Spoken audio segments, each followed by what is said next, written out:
Hello दोस्तों, नमस्कार। हल्द्वानी उत्तराखंड से मैं डॉक्टर राम सेवक वर्मा अपने चैनल होम्योपैथी सिंप्लीफाइड में आपका स्वागत करते हैं।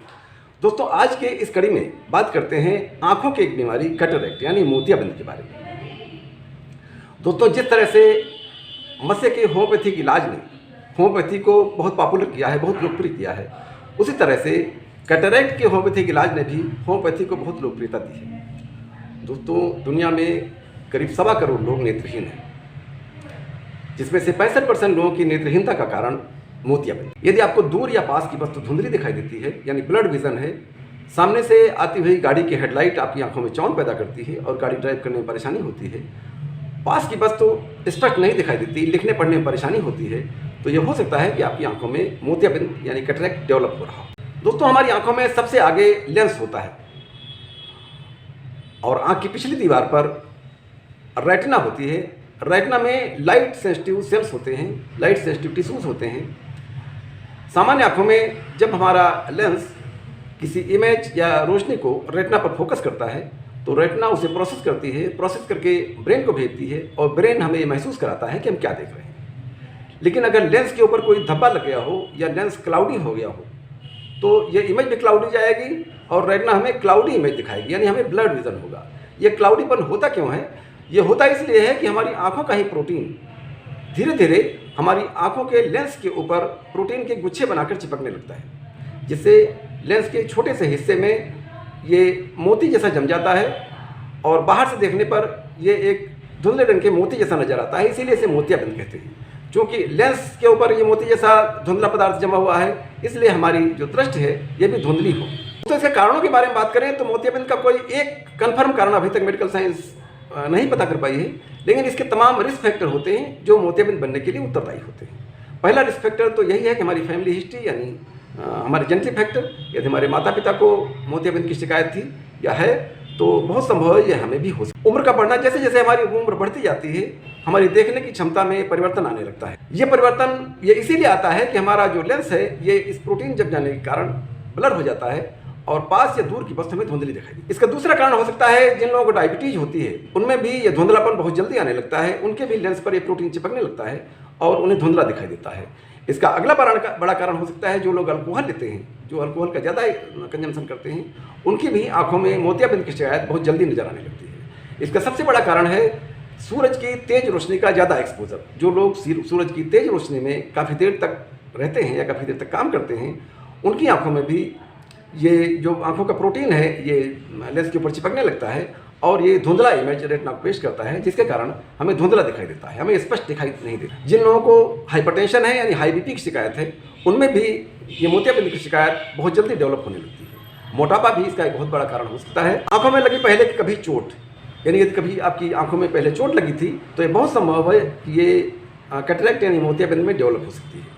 यदि पहले कभी किसी कारण से आंखों की सर्जरी हुई है तब भी ये बहुत पॉसिबल है कि आपको मोतियाबिंद डेवलप हो सकता है। जो लोग ज़्यादा स्मोकिंग करते हैं या स्टेरॉइड वाली दवाइयों का इस्तेमाल करते हैं उनमें भी ये मोतियाबिंद बनने की प्रोसेस बहुत जल्दी शुरू होती है और बहुत जल्दी चश्मा लग जाता है। दोस्तों, हमारी आंखों में मोतियाबिंद किसी एक आंख में हो सकता है अथवा दोनों में हो सकता है या एक आंख में ज़्यादा हो सकता है और दूसरी आंख में कम हो सकता है। कैटरैक्ट यानी मोतियाबिंद की परेशानी पुरुषों की अपेक्षा महिलाओं में ज़्यादा दिखाई देती है। इन महिलाओं में ये कैटरैक्ट की परेशानी ज़्यादा देखने में आती है। इसके लक्षणों के बारे में बात करें तो शुरुआत में इसके कोई स्पष्ट लक्षण नहीं होते, ये धीरे धीरे डेवलप होता है और धीरे धीरे ही इसके सिम्टम डेवलप होते हैं। लेकिन समय के साथ साथ ये आपके देखने की क्षमता में बदलाव लाने लगता है, यानी आपको स्पष्ट दिखाई नहीं देगा या कम रोशनी में आपको ज़्यादा अच्छा दिखाई नहीं देगा। दृष्टि में धुंधलापन यानी अस्पष्टता बनी रहेगी क्योंकि आपकी लेंस के ऊपर वो धुंधला सा प्रोटीन लगा हुआ है, जिसके कारण आपकी रेटिना पर धुंधली इमेज जाती है और धुंधली ही इमेज आपको दिखाई देती है।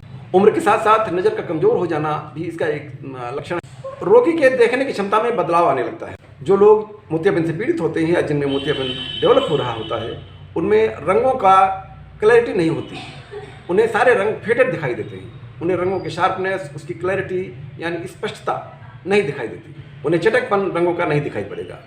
जिन लोगों में जिन आँखों में मोतियाबिंद डेवलप हो रहा होता है उनमें गहरा नीला, काला और बैंगनी तीनों रंगों में भेद कर पाना मुश्किल होता है। उसे वो तीनों रंग काले रंग के दिखाई देते हैं, यानी मोतियाबिंद से ग्रस्त आदमी को बैंगनी रंग, गहरा नीला रंग और काला रंग, ये तीनों रंग काले नजर आते हैं।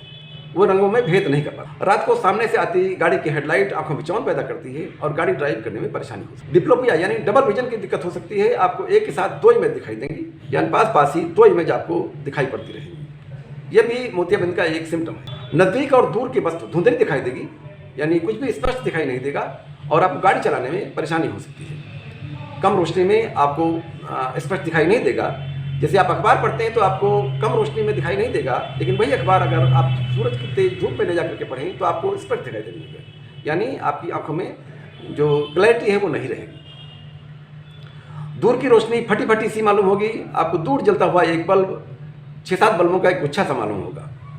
या ऐसा भी हो सकता है कि दूर जलता हुआ एक बल्ब के आसपास चारों ओर प्रकाश का एक घेरा दिखाई। इससे बचाव के तरीकों के बारे में बात कर लेते हैं। तो दोस्तों 35-40 साल की उम्र के बाद में आप रेगुलरली आंखों की जांच कराते रहें।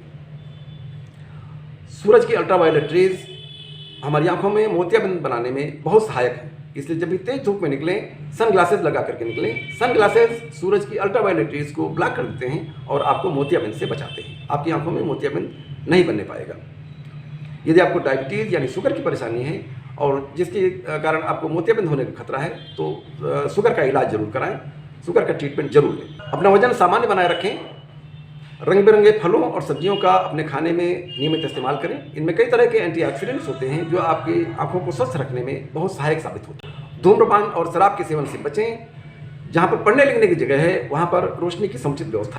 इसके उपचार के बारे में दोस्तों बात करते हैं। तो इसके उपचार के लिए यदि आपकी आंखों को मोतियाबिंद बहुत कम प्रभावित कर रहा है या बिल्कुल प्रभावित नहीं कर रहा है तो ऐसी स्थिति में आपको इलाज कराने की जरूरत नहीं पड़ती। कुछ मामलों में चश्मा बदलने से भी अस्थायी सुधार आ जाता है आंखों में, और चश्मे के ऊपर एक एंटी क्लियर फिल्म लगा देने से आपको बाहर से आती हुई तेज रोशनी की चौंध नहीं मालूम होगी और आप गाड़ी सामान्यतः चलाएं। लिखने पढ़ने की जगह रोशनी की थोड़ी ज़्यादा व्यवस्था रखें, जिससे आपको पढ़ने और लिखने में स्पष्टता नजर आएगी। जब मोतियाबिंद काफ़ी गंभीर हो जाता है, यानी आपको रोज़ के काम करने में परेशानी होने लगती है, तो इसका सर्जरी करानी जरूरी हो जाती है। मोतियाबिंद की सर्जरी में एक छोटा सा कट लगाया जाता है, करीब 2 mm का कट लगाते हैं और उसमें आपका जो नेचुरल लेंस है आंखों का उसे निकाल दिया जाता है और उसकी जगह एक आर्टिफिशियल लेंस लगा दिया जाता है, जिससे आपको क्लियर दिखाई देने लगता है। पर सर्जरी के अपने खतरे भी हैं। देश में हाईटेक आंख के अस्पतालों की काफ़ी कमी है और प्रायः देखा जाता है कि ऑपरेशन कराने के बाद भी आंखों में पर्याप्त सुधार नहीं आता, यानी दृष्टि में पर्याप्त सुधार नहीं आता। खराब सर्जरी से आंखों में इन्फेक्शन हो सकता है, आंखों में सूजन हो सकती है, लाली हो सकती है, आंखों से ब्लीडिंग हो सकती है। कई बार ये भी देखने में आता है कि ऑपरेशन के बाद में भी दृष्टि में पर्याप्त सुधार नहीं आता, और तमाम केस ऐसे भी देखने में आते हैं कि खराब सर्जरी के कारण व्यक्ति की आंखों की रोशनी हमेशा के लिए चली जाती है, जो रिपेयर नहीं हो पाती। इसलिए जहाँ तक हो सके दोस्तों सर्जरी से बचे। होम्योपैथी में कैटरेक्ट की बहुत अच्छी अच्छी दवाइयाँ हैं जो आपको इस परेशानी से निजात दिलाने के लिए हम अपने क्लिनिक पे जो दवाइयाँ देते हैं उनसे खूब आराम मिलती है और करीब 6 महीने के अंदर आपका चश्मा उतर जाता है और पर्याप्त दिखाई देने लगता है। तो इसमें हम पहली दवाई देते हैं, वो एक ट्राइचुरेशन है, उसका नाम है थियोसिनामिनम 3x। थियोसिनामिनम की 3x की 2 गोलियाँ दिन में 3 बार लेनी है। एक दूसरी दवाई है कास्टिकम 30। कास्टिकम 30 की 4 गोलियाँ या 4 बूंद दिन में 3 बार लेनी है। और तीसरी दवाई है सिनेरेरिया मैरिटिमा स्वाबे, जिसकी पिक्चर आपको स्क्रीन पर दिखाई पड़ रही है। इस दवा की 2 बूंद सवेरे और 2 बूंद शाम को रोज डालनी है। आप इन दवाओं का नियमित इस्तेमाल करें। करीब 6 महीने के अंदर आपकी आंखों की रोशनी में पर्याप्त सुधार महसूस होने लगेगा और ये हो सकता है कि आपको चश्मे का नंबर कम लगे या चश्मा छूटने में मदद मिलती है।